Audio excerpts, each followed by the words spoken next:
नमस्कार साथियों, आप सबका पुनः स्वागत है श्रद्धा एस्ट्रो ज्योतिष में।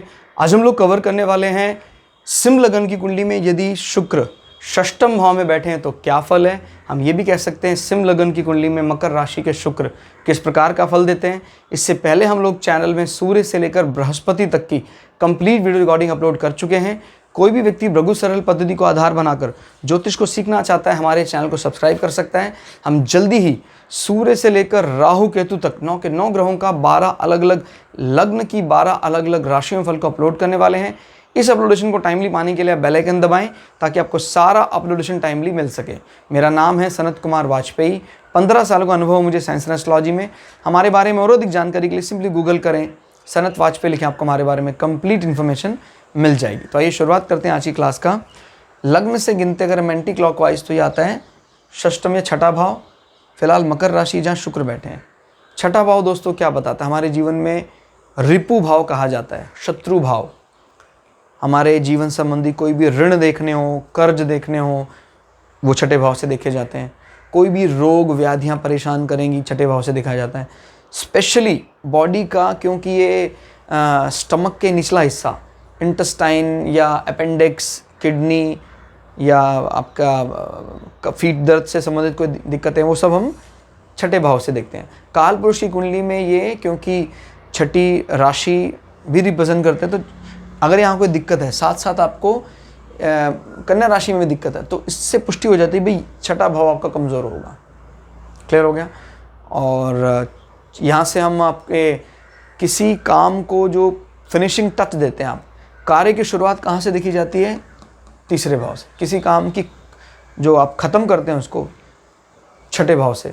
आपके शत्रुओं पर आपकी विजय बड़ी कमाल की होती है अगर छठा भाव मजबूत स्थिति में होता है।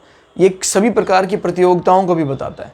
प्रतियोगिताओं पर मिलने वाली जीत, जो स्पोर्ट्समैन स्पिरिट है, उसको इनिशिएट करने के लिए तीसरा भाव काम करता है एक अच्छे खिलाड़ी के लिए। और अगर छठा भाव मजबूत है तो उसको सभी प्रकार की प्रतियोगिताओं में जीत मिलती है।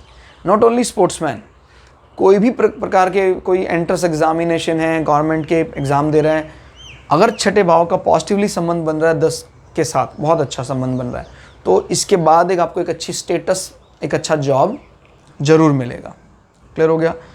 और फिलहाल यहाँ पर बैठे हैं मकर राशि। काल पुरुष की कुंडली में ये दशम भाव में पड़ता है, तो उसके खुद के इसके रिजल्ट हैं इसके पास। ये बहुत ज़्यादा मेहनती राशि मानी जाती है, बिल्कुल रेस्टलेस, मतलब आराम हराम है, इस प्रकार का इनका स्लोगन है। अगर शनि मजबूत स्थिति में है तो ये लोग अपने शत्रुओं से डटकर मुकाबला करते हैं और थकावट का बिल्कुल भी आभास नहीं होता है। लेकिन अगर शनि कमज़ोर अवस्था में है तो फिर इसको 6th हाउस को भी कमज़ोर माना जाएगा। 6th हाउस से हम कंपटीशन में भी जीत हासिल कर पाएंगे। और अगर जैसे हम बात कर लेते हैं, शनि यहाँ बैठ जाते तो यहाँ से शनि आपकी पर्सनैलिटी को भी प्रभावित करेंगे, 1 2 3 आपके भाग्य को भी प्रभावित करेंगे। तो कहीं ना कहीं शनि के मजबूत होने से, जैसे यहाँ प्रभाव डाल दे शनि, यहाँ प्रभाव डाल दे, यहाँ बैठ जाए शनि, तो फिर वो एंट्रेंस एग्जामिनेशन में अच्छी जीत के बाद आपको एक अच्छा स्टेटस भी बताए। जैसे अभी परिवर्तन योग में अगर मान लीजिए शनि यहाँ बैठ जाते हैं, देख रहे हैं आप, शुक्र इसके घर में बैठा है, शनि है, तो ये बता रहा भाई आपको कंपटीशन में जीत जरूर मिलेगी और उस जीत से आपका स्टेटस इंप्रूव होगा। क्लियर। तो और ये परिवर्तन योग 2 केंद्र हाउसेस के बीच में हो रहा है, तो काफ़ी बली माना जाएगा, मजबूत माना जाएगा। और शुक्र यहाँ बैठकर आपके 12वें भाव पर भी नज़र डाल रहे हैं। हालांकि ये व्यय को बढ़ाता है और ये अनावश्यक क्यों? क्योंकि चंद्रमा भी बड़े इमोशनल हैं, बहुत कैलकुलेटिव नहीं इस मामले में। तो खर्चा करने के लिए चंद्रमा बहुत ज़्यादा विचार नहीं करते हैं कि भाई बहुत ज़्यादा सोचना चाहिए, कह रहा है इस मामले में। और शुक्र की जब नज़र पड़ती है, आपको पता 12वें भाव में बैठकर, तो शुक्र भी आदमी को व्यय, लेकिन इसका एक पॉजिटिव एंगल भी दिखता है। भाई आपके पास इतना व्यय करने के लिए अगर धन आ रहा है तो इनकम सोर्सेज तो आपके पास बने ही हैं। क्लियर होगा। तो वो व्यय करवाता है। फॉरेन लैंड में वैसे भी जीवन में ओवरऑल व्यय रहता है। अब इसका संबंध फॉरेन लैंड से एग्जैक्टली तब बन जाता है, याद रखिए किसी भी कुंडली में फॉरेन हाउस को एक्टिव करने के लिए अब कई लोग ये भी कह रहे थे कि सर इसको हम बार बार फॉरेन लैंड कह रहे हैं, हमारे जीवन में संबंध दिखाई नहीं पड़ता है। इसको एक्टिव करने के लिए ज़रूरी ये होगा इसका मालिक आइदर एक्सेल्ड करे या यहाँ बैठे।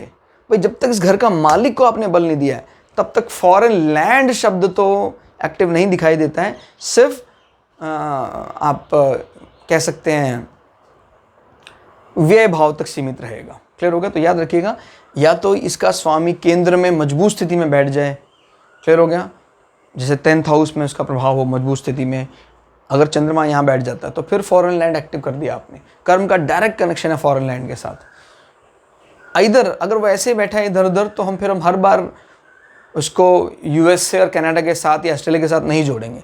क्लियर हो गया? तो ध्यान रखिए, इस चीज़ को आप स्वयं धीरे धीरे समझने लग जाएंगे। जब मैं कहता हूँ फॉरेन लैंड, इसका अर्थ ये होगा कि इस नंबर का जो लॉर्ड है, 4 नंबर, इस राशि का जो लॉर्ड है, इसका आइदर ओन्ड हाउस या एक्सेल्ड करना ज़रूरी है, अदरवाइज फॉरेन लैंड का कोई मतलब नहीं रह जाता है। ठीक है? शुक्र वहाँ नज़र डालकर आपके जीवन में व्यय, लग्जरी, उपभोग की वस्तुओं पर व्यय, जनरली जब शुक्र से व्यय होता है तो हमारे जीवन में रति सुख को बढ़ाने वाले पति पत्नी के बीच संबंध, इन चीज़ों पर ज़्यादा, या घर की महिलाओं पर खर्चा ज़्यादा होता है। ठीक है? इस भाव का संबंध भी देखना आप इसको, जब आपके भाई बहनों का कम्युनिकेशन का स्वामी छठे भाव में बैठा है, यानी इनिशिएटिव जो लेते हैं उनको अंत तक पहुंचाते हैं। क्लियर हो गया? और शुक्र हालांकि बेहद शुभ प्लैनेट है, उनका 6, 8, 12 जैसे ग्रहों में बैठना अच्छा नहीं माना जाता है, लेकिन यहाँ पर थोड़ा सपोर्ट मिल रहा है क्योंकि शुक्र के फ्रेंड है शनि। हालांकि ये राशि भी इनको थोड़ी सी कमी पसंद है शुक्र को, बट फिर भी ये नहीं भूलना है हमें कि कई दफ़ा राशि का सपोर्ट मिल रहा है, कई दफ़ा राशि के स्वामी का, और कई बार उसके कारकत्व का सपोर्ट मिल रहा है।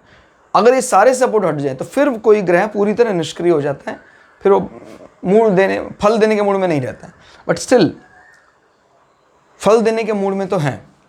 तो इसका संबंध बनाना इससे, मतलब अगर आप इसको गुड नहीं कह सकते तो एवरेज कहकर भी जो फल आप दे सकते हैं वो निभाएंगे। ये जरूर है कि शुक्र की अंतर्दशा महादशा में आपके भाई बहनों को कोई ना कोई बीमारी जरूर हो सकती है। इसके लिए सावधान रहना है कि जब कभी भी शुक्र की दशा आपकी लगती है, आप अपने भाई बहनों को पहले ही एक्टिव रखें, अलर्ट रखें कि भाई स्पेशली रिलेटेड टू ईसोफेगस, आहार नाल, सांस की तकलीफ, वो वहाँ से दिखाई देती है, क्योंकि शुक्र 3rd हाउस का मालिक होकर रोग व्याधियों के हाउस में बैठा हुआ है और बहुत ज़्यादा मजबूत स्थिति में नहीं कि खुद से टैकल कर, उसको डिपेंडेंट होना पड़ता है। भाई जैसे अगर एक्सेल्ड कर जाए शनि, इनका जो मालिक है, तो बहुत मजबूत स्थिति आ जाती है, बट अगर शनि भी क्रैश कर जाए तो शुक्र फिर नहीं बचा पाएगा बीमार होने से आपको।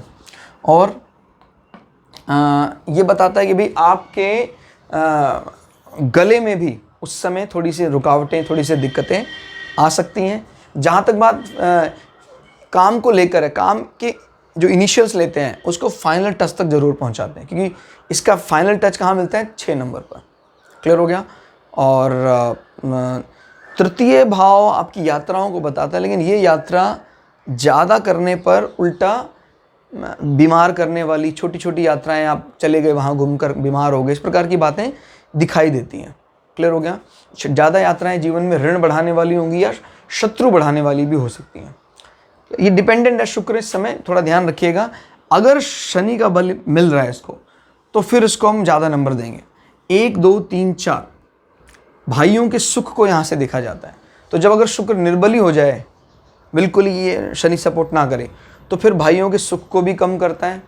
क्लियर हो गया? और भाइयों के अपने मकान में भी अड़चनें खड़ी कर देता है, उनके मकान नहीं बनने देता फिर। क्लियर? और शुक्र यहाँ बैठकर कर्म क्षेत्र को बता रहा है, यहाँ से आपका कर्म कहीं ना कहीं व्याधियों का निराकरण, ऋण संबंधी लोन पास करवाना, इस प्रकार के चीज़ों के साथ संबंध हो सकता है। क्लियर हो गया? औषधि संबंधी ज्ञान। क्लियर हो गया? क्योंकि शुक्र बहुत अच्छे वैद्य भी माने जाते हैं, औषधियों के अच्छे जानकार माने जाते हैं। मेडिकल के साथ संबंध, जहाँ पर नर्चरिंग, केयरिंग, ये सब चीज़ें प्रॉपर्टी दिखाई दे, अपने से 7, 8, 9 कर बैठे हैं। क्लियर होगा? तो कभी भी आपके कर्म से मिलने वाले यश की या कर्म से संबंधित कोई भाग्य संबंधी देखने हो तो यहाँ से देखा जाता है। क्लियर होगा? या आपकी जॉब से संबंधित कोई हायर रिसर्च डिग्री, वो सब यहाँ से देखा जाता है। इसका स्वामी यहाँ पर बैठा हुआ है और ठीक स्थिति में है, तो आप अपने कर्म को लेकर कोई रिसर्च करेंगे तो आपको बिल्कुल फ़ायदा होगा।